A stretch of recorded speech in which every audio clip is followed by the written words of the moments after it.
Escute a palavra de Deus com o pastor Heraldo Gueiros. Queridos, eu quero compartilhar com você hoje uma palavra que está lá no Evangelho de Mateus, capítulo 22, do verso 15 ao verso 22. Uma passagem extraordinária, conhecida, e que eu oro para que ela possa trazer lembranças e princípios importantes para a nossa vida. Há muitas pessoas que não estão caminhando bem na sua vida cristã, porque estão negligenciando alguns princípios que estão ensinados por Jesus nesse texto. Então vamos ler juntos essa passagem, a partir do verso 15, a igreja lê comigo. Então, retirando-se os fariseus, consultaram entre si como surpreenderiam em alguma palavra, e enviaram-lhe discípulos juntamente com os herodianos para dizer-lhes: Mestre, sabemos que és verdadeiro e que ensinas o caminho de Deus de acordo com a verdade, sem te importares com quem quer que seja, porque não olhas a aparência dos homens. Dize-nos, pois, que te parece? É lícito pagar tributo a César ou não? Jesus, porém, conhecendo a malícia, respondeu: Por que me experimentais, hipócritas? Mostrai-me a moeda do tributo. E lhe trouxeram 1 denário. E ele lhes perguntou: De quem é essa efígie e inscrição? Responderam: De César. Então Jesus lhes disse: Dai, pois, a César o que é de César, e a Deus o que é de Deus. E ouvindo isso, se admiraram, e deixando-o, foram-se. É interessante você entender que essa cena, esse momento que Jesus está passando, é uma armadilha. Os líderes religiosos querem de alguma forma encontrar um motivo para condenar Jesus. É interessante que o que ele fala sobre Jesus é verdade. Ele diz: olha, não te importas com quem quer que seja, tu sempre falas a verdade. É verdade, mas eles não estão dizendo isso como um elogio. É uma casca de banana. É como se eles quisessem encher a bola de Jesus. É como se eles quisessem ganhar um ponto de Jesus para camuflar a real intenção deles. Mas é interessante que o texto diz que Jesus conhece a malícia deles. Jesus conhece o coração deles. Escute que nós vivemos numa sociedade onde as pessoas constantemente estão nos testando e nos provando. Às vezes há pessoas que estão lhe dando um elogio, mas na verdade elas querem ver como você reage ao elogio. Às vezes as pessoas colocam uma situação: eu ouvi dizer, eu estou sabendo, tu está sabendo? Mas na verdade as pessoas estão constantemente nos analisando. Elas estão constantemente nos provando. Porque nesses momentos de deslize, de que você acha que está tudo sob controle, que nada de errado está acontecendo, que a gente revela quem de fato somos. Por isso que as pessoas do seu trabalho, da sua escola, eles têm uma visão de você, mas quem mora com você e quem convive com você, sabe quem você é. Porque é impossível que a gente se esconda, que a gente viva uma máscara, que a gente viva de aparência dentro de casa com aqueles que estão mais próximos. Era pensando nisso que eles achavam que poderiam de alguma forma pegar Jesus. Esse homem não é o que diz. A gente vai dizer que ele é, mas ele não é. Só tem um problema: ele é. Sempre foi e sempre será. Esse é o Jesus que eles não querem crer. E eles fazem uma pergunta, irmãos, que parece a priori muito simples: é lícito pagar tributo a César? Se Jesus diz que não, eles o entregam aos romanos e dizem assim: olha, esse homem está dizendo que não é para pagar imposto, romanos, mata esse homem. E se ele disser sim, então eles vão dizer aos judeus: olha aí um homem que é amigo dos romanos, é para pagar imposto, ó. Ele quer que pague imposto, ele quer que você seja explorado. Já pensou? Qualquer semelhança aos momentos que nós estamos vivendo hoje, nessa polaridade política, é mera coincidência. Não, o ser humano é o mesmo desde Adão. Sabe aquela pessoa que se você disser sim, vai falar de você, e se disser não, vai falar do mesmo jeito? Imagine conviver num ambiente como esse. Mas Jesus de fato fala a verdade. E a lição que Jesus nos dá, irmãos, numa simples pergunta, numa pergunta como essa sobre imposto, aqui há princípios que devem ser levados para todas as áreas da nossa vida. Portanto, eu quero que você entenda que os princípios que Jesus está ensinando aqui não é somente para pagamento de imposto, mas dar a Deus o que é de Deus e a César o que é de César. É um princípio que deve nortear, dirigir, comandar, determinar as minhas ações, os meus projetos, os meus investimentos. É assim que eu e você devemos viver, porque assim, esse é o princípio da palavra de Deus. O que César pode representar? Jesus está dizendo, dê a César o que é de César. Mas o que será que César pode representar na nossa vida? César pode representar, irmãos, em primeiro lugar, nossas obrigações civis. Em nenhum momento a Bíblia diz que você vai deixar de se alistar, você vai deixar de trabalhar. Nós temos obrigações civis. Como obrigações civis, a gente tem que dar exemplo. A gente não pode pegar uma energia que não é nossa sem pagar. A gente não pode fazer um jacaré pegar água sem pagar. A gente tem que pagar o que é o certo. A gente não pode defraudar. A gente não pode roubar. A gente tem obrigações civis. Precisamos ser um bom vizinho. Precisamos ser o melhor profissional da empresa. Precisamos que as pessoas olhem para nós e dizem assim, rapaz, aquele cabo é honesto. Aquele cabo é trabalhador. Aquele cara é esforçado. Porque é terrível quando alguém pode dizer, rapaz, eu não vendo nunca mais para aquele crente.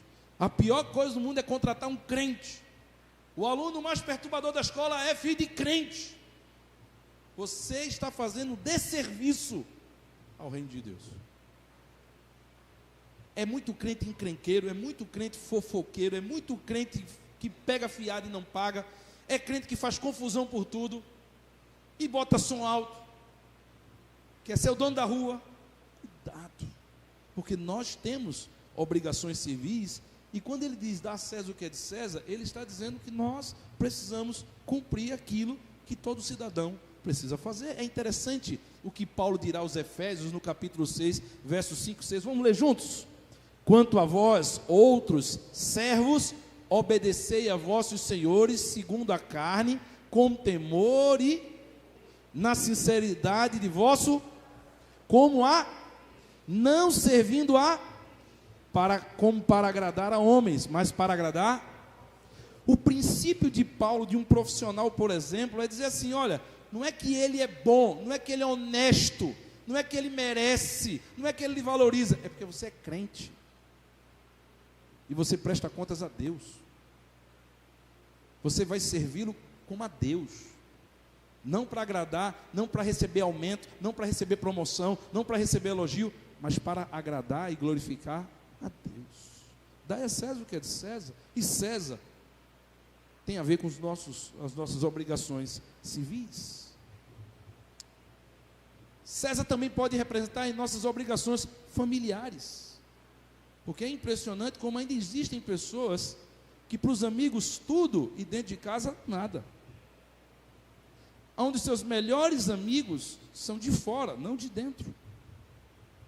Irmãos que são capazes, às vezes, de ser extremamente tolerantes com brincadeiras, com qualquer tipo de situação em ambiente de trabalho e tal, e em casa qualquer coisa é briga.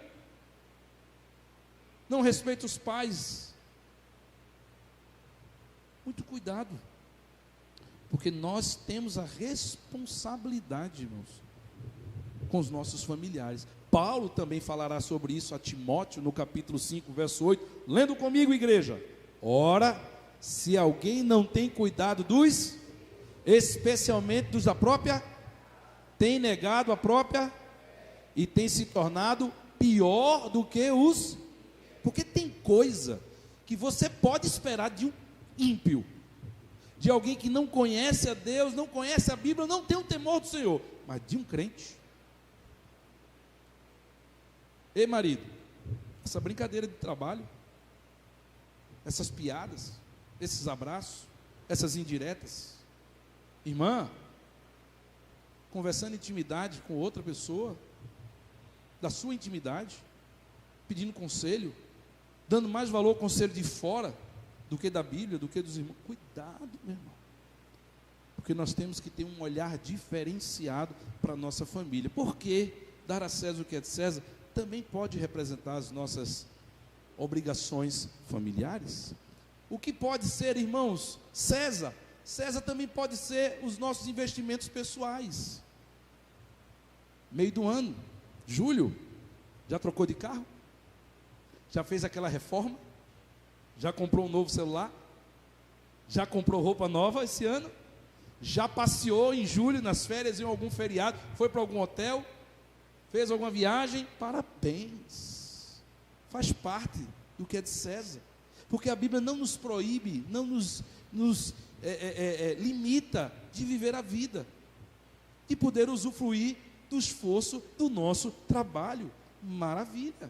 Pode ser sim investimentos pessoais, sonhos que você tem de melhoria. Isso é César. É interessante o que o salmista já dizia no Salmo 126, verso 6. Só as mulheres comigo. Quem sai andando e chorando enquanto semeia, voltará com júbilo. Se você investe, se você se esforça, mesmo chorando, mesmo debaixo de sacrifício, você vai ter resultado. É promessa do Senhor, que quem trabalha diligentemente, quem se esforça, quem estuda mais, quem se atualiza, quem... Excelente, continue sonhando, faça agora uma pós-graduação, invista mais na sua... Nenhum problema. Olha o que Salomão dirá em Eclesiastes 11:1, os homens, lança o teu pão sobre... Homens, cadê vocês? Lança o teu pão sobre... Porque depois de muitos dias... É interessante que o princípio que Salomão está ensinando de lançar o pão é investimento.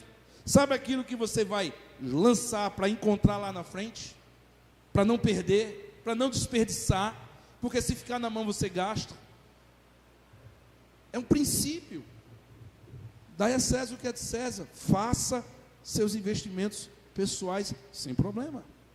É interessante, irmãos, que César também pode representar nosso lazer e diversão. Ninguém é de ferro. Ninguém é de ferro. Dar uma passeada no shopping, ir na praia, assistir um filme de cinema que seja edificante, para você não estar dando lucro e bilheteria para filmes ou cantores ou programações que destroem e que contribuem apenas para o negativo do Evangelho. Lazer e diversão, com a família principalmente, não só você, coisa boa. A Bíblia também fala sobre isso. Eclesiastes capítulo 3, verso 4, todos. Há tempo de, e há tempo de, e há tempo de, e há tempo de, tem que ter tempo. A vida não é só trabalho. Escute que há muitas pessoas adoecidas, estressadas, não é porque ganha pouco, não. E nem é porque trabalha muito, é porque não sabe administrar bem o seu tempo. Não acha importante ter o seu tempo de lazer e comunhão com a família. Dai a César o que é de César. Você também precisa disso. Contudo, o princípio que Jesus nos ensina em Mateus 22, irmãos, nos ensina 3 verdades que você precisa entender sobre o processo de dar a César o que é de César. E a primeira coisa que Jesus deixa muito claro também nesse texto é que nem tudo que é de César é bom. Conquanto eu e você tenhamos liberdade para fazer investimentos, para ter lazer, para cumprir nossas obrigações civis, para ter momentos familiares, escute que nem tudo é bom, disse César. Porque mesmo que você esteja fazendo algo para a sua família, que não vai trazer unidade, que não vai trazer paz, já deixou de ser bom. Se você está fazendo um investimento que vai roubar seu tempo, e vai fazer você negligenciar outras coisas de Deus, não é bom. Se é um lazer que vai lhe colocar num ambiente que pode lhe trazer uma tentação, pode dar um mau testemunho, não é bom. De forma que dar a César o que é de César não é um cheque em branco para dizer curta a vida e faça o que você quiser. Não. Ter a César o que é de César, aquilo que é justo, aquilo que é ético, aquilo que é moral, aquilo que é bíblico. Ter a César o que é de César tem limites. Porque se você ultrapassar os limites, até o que você está dando para César, já está desagradando a Deus. E é interessante que a palavra do Senhor nos ensina em Gálatas, capítulo 5, verso 13. Vamos ler juntos? Porque vós, irmãos, fostes chamados a... Porém, não useis da liberdade para dar ocasião a... Sede antes... Ei, você tem liberdade. Posso todas as coisas, mas nem todas as coisas edificam. Nem todas as coisas contribuem. Portanto, você tem liberdade de dar a César o que é de César, desde que isso não lhe coloque numa situação de perigo, desde que isso não afronte sua família, não quebre princípios bíblicos, não seja uma afronta para Deus. Hoje mesmo eu tive uma conversa em casa. Quando consultado sobre uma possibilidade, eu compartilhei com minhas filhas. Filhas, isso eu não permito. Por quê? Não que a gente não possa ver na televisão, no YouTube, qualquer outra coisa, mas porque claramente isso contribui para aqueles que estão corrompendo o Evangelho. É dar dinheiro para o inferno. Então isso não. A gente precisa ter bom senso, porque a própria palavra de Deus, que nos dá a liberdade de dar a César, também nos coloca limites. Mais importante do que César e os meus desejos é o meu Deus, que não tem nenhum problema que você dê a César o que é de César, mas diga, não use da liberdade para libertinagem, não use da liberdade para dar ocasião à carne. Não é um cheque em branco, tem limites. A segunda verdade que Jesus está nos ensinando, irmãos, nesse texto de Mateus 22, é que nós não podemos dar a César o que é de Deus. César tem o que é dele, e o que é dele, dê. Pegue seu tempo, pegue sua inteligência, pegue os dons que Deus lhe deu, e dê a César o que pertence a César. Use o dom e o talento que Deus lhe deu, e vá trabalhar, e vai ser o melhor profissional, e se forme, e ganhe dinheiro, sem problemas. Use do tempo que você tem, dos bens que você tem, passeie com a família, tenha seus momentos de lazer, sem nenhum problema. Mas você não pode pegar o que é de Deus e dar a César. É interessante que, se você pensar no princípio do dízimo, e entender que dízimo é um princípio e não uma regra financeira, Deus está dizendo: você tem dos 100% liberdade para usar 90%, e 10% você vai devolver. 10% do seu tempo você vai me devolver. 10% das suas habilidades, dos seus dons, você vai me devolver. 10% dos seus sonhos você vai me devolver. Porque quando eu devolvo para Deus, eu estou dizendo: Deus é mais importante. Eu tenho um compromisso com Deus. Eu quero a bênção de Deus nos 90% que eu tenho liberdade para fazer. É interessante esse princípio, irmãos. Não podemos dar a César o que é de Deus, porque quando nós damos a César o que é de Deus, fazemos de César o nosso Deus. O Senhor tem o seu dia de ser adorado, e se eu abro mão do dia de adorar a Deus para ir ganhar dinheiro foi o meu César, e eu peguei o tempo que era de Deus e eu dei a César. Se eu tenho um carro e eu não uso ele para nada no reino de Deus, eu estou pegando tudo aquilo que Deus me deu, um carro, e só usando para César. Eu estou fazendo os meus prazeres sobre aquele carro, o meu César e o meu Deus. Se você entenda isso, você tem tempo e consegue, com certeza, ter tempo para estudar quando você quer, ler os livros que você quer, acessar os sites que você quer, mas não tem tempo de orar. Seu tempo não tem tempo para Deus. Seu César pode estar sendo a sua ambição de querer aprender mais, o seu empreendimento, qualquer coisa pode se tornar um César, um Deus na sua vida, se você está tirando o que é de Deus e dando para Ele. E esse é o princípio. E olha o que é que diz lá em Mateus 21. Então Jesus disse: dai, pois, a César o que é dele, é dele. Eu não quero o que é dele. Deus não está pedindo que eu dê a Deus mais do que Ele já estabeleceu. Mas eu também não tenho liberdade de dar o que Ele exigiu, o que Ele colocou como princípio e mandamento, e dar para César. Eu também não tenho autonomia para isso. 1 Pedro capítulo 4, verso 10, vamos ler juntos? Servi uns, cada um conforme o dom que, como bons despenseiros, ou seja, mordomos, da multiforme graça. Olha o que Pedro está dizendo. Você é um mordomo de tudo que Deus lhe dá. Um gerente, um administrador.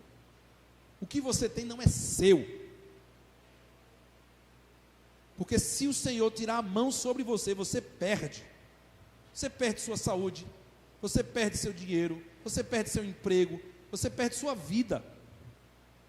Você está de pé porque Deus está com a mão estendida sobre você. Você tem um trabalho porque Deus está com a mão estendida sobre você. Você está vivo porque Deus tem a sua mão estendida sobre você. Senão, há muito tempo atrás, qualquer acidente, uma assalto já teria levado você.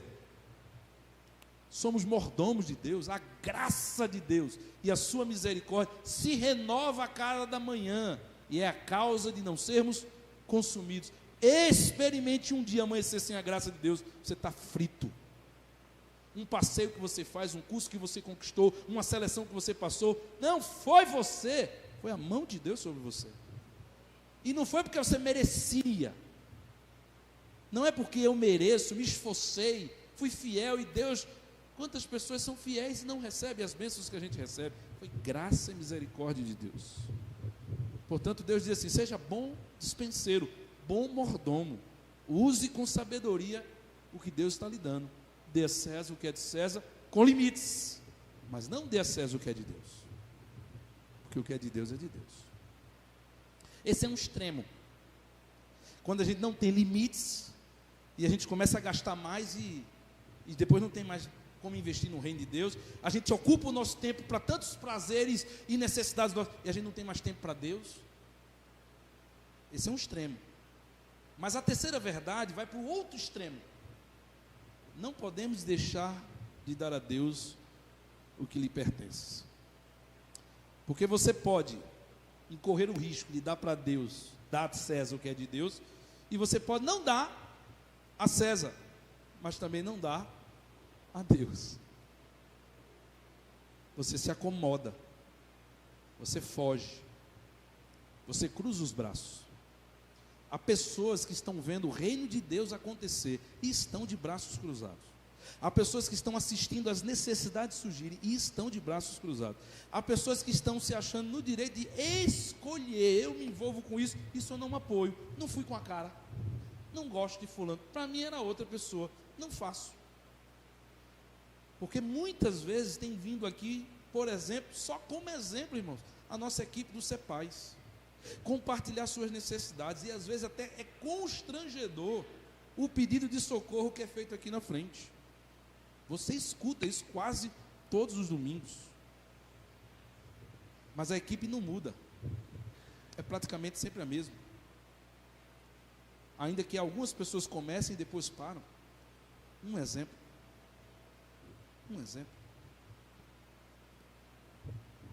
quando nós nos omitimos, quando nós podemos fazer e não fazemos, Provérbios dirá que estamos pecando. Se tu sabes o bem que deve fazer e não faz, tu pecas nisso. Tu estás sendo negligente, omisso com isso. São pessoas que estão deixando de dar a Deus o que pertence a Deus. Porque se você quer estar vivo, continuar planejando a sua vida e não quer dar o seu tempo para Deus, não faz sentido. Deus nos mantém vivos porque Ele tem propósito na nossa vida. Quando o propósito de Deus acabar na sua vida, quando o propósito de Deus acabar na minha vida, no outro dia eu estou morto, eu sou chamado para a glória, não tem para que mais eu ocupar a terra. Eu estou vivo porque Deus tem um propósito na minha vida, eu ainda estou vivo e você ainda está vivo, porque Deus tem um propósito na sua vida. Nunca se esqueça disso. E é interessante o que a palavra do Senhor nos ensina lá em Daniel capítulo 4, verso 20. Vamos ler juntos? Mas o Senhor não deu glória a Deus. Antes, quem tem poder e que decide tudo o que acontece. Por isso, ele mandou essa mão escrever na parede estas palavras: Mene, Mene, Tekel, Parsim, que quer dizer: Deus contou o número dos dias do teu reinado e resolveu terminá-lo. Eu acho interessante essa expressão do filho de Nabucodonosor, Nabucosalazar, porque ele não deu glória a Deus, porque Deus lhe deu um reinado, Deus lhe deu livramento, e ele achou que tudo foi conquista da sua mão. E você conhece essa expressão, e a expressão diz então que Deus, uma mão misteriosa vem e escreve e diz para ele: porque não deste glória a Deus, o Senhor resolveu terminar o teu ministério. Irmãos, é muito sério o compromisso, o vínculo, a aliança que o Senhor deseja ter conosco. Sabe por quê? Porque Deus é muito fiel em tudo o que Ele diz e faz. Nós nos relacionamos com Deus que acompanha você, é o guarda de Israel, não dorme, não tosqueneja, sabe do que você precisa, conhece as intenções do seu coração, antes que a palavra venha à sua boca, Ele já sabe. É um Deus tão perfeito, tão maravilhoso, tão extraordinário, que não pode admitir que aqueles que o conhecem o desprezem, o desvalorizem, não tenham o temor na presença dele. O que pertence a Deus, irmãos? O que pertence a Deus?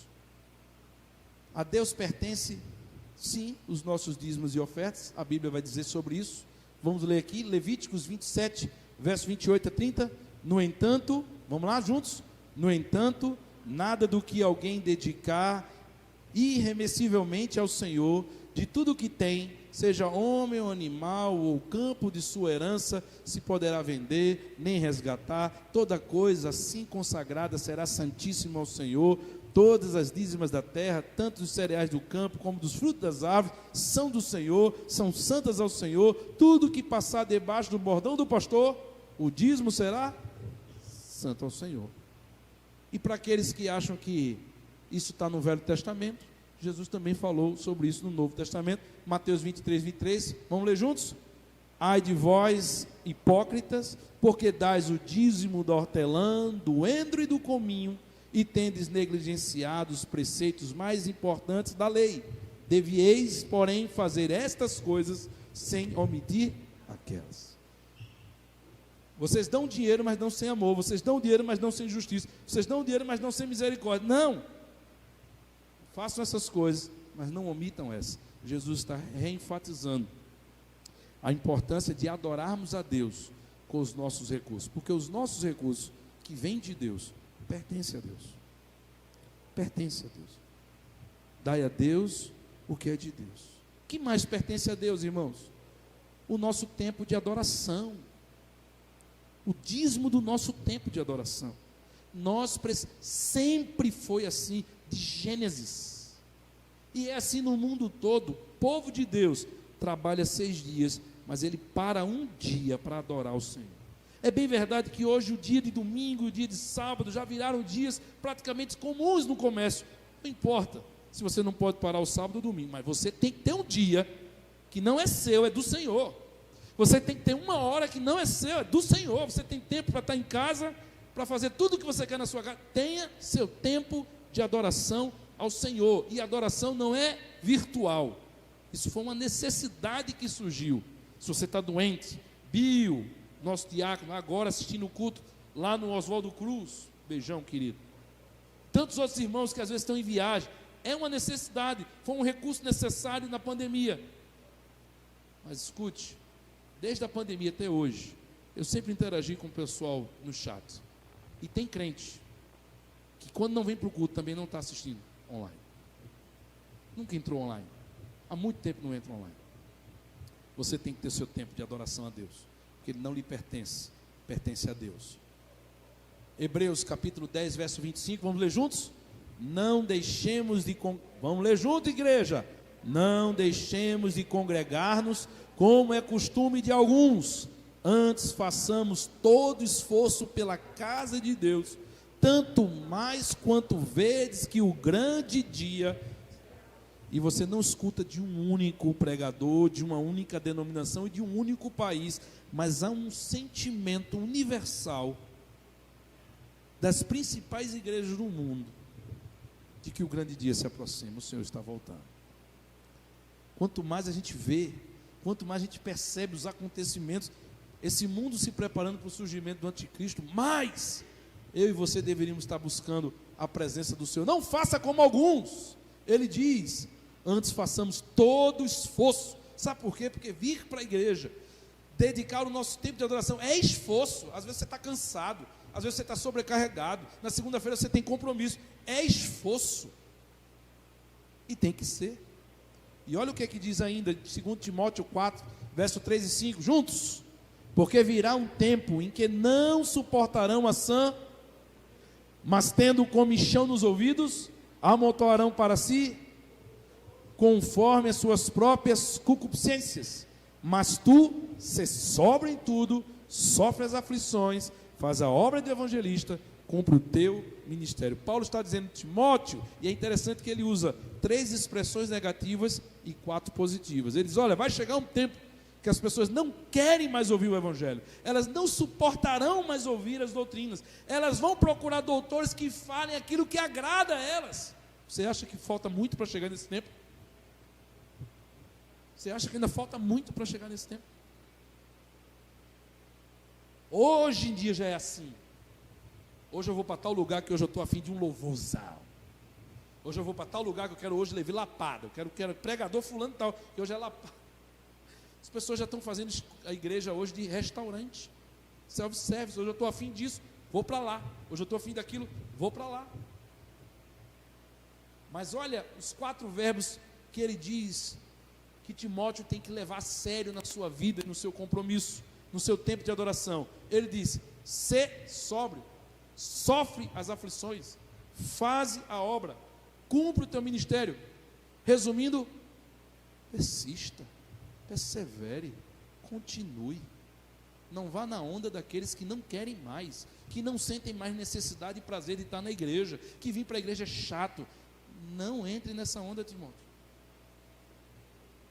Tenha compromisso, continue fazendo o que Deus espera de você, porque o seu tempo de adoração pertence a Deus. Uma outra coisa que pertence a Deus, irmãos, nossa obediência missionária. E eu quero ler o texto de Paulo com você aos Coríntios, no capítulo 9. Vamos lá juntos? Se anuncio, não tenho do que, pois me é imposta essa, porque ai de mim, se não anunciar o evangelho. Se o faço de livre vontade, terei, mas se constrangido,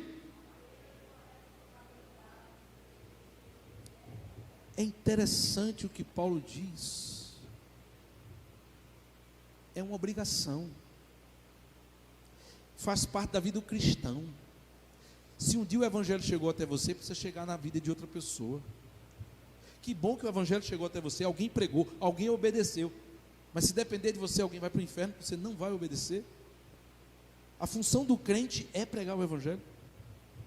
Não é para anjo pregar o evangelho, não é para ímpio pregar o evangelho, e não é função exclusiva do pastor pregar o evangelho, é função de todos os crentes.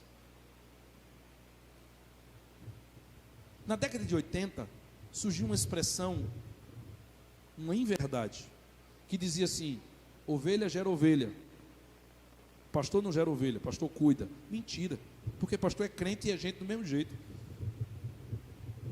Ovelha gera ovelha, pastor também gera ovelha.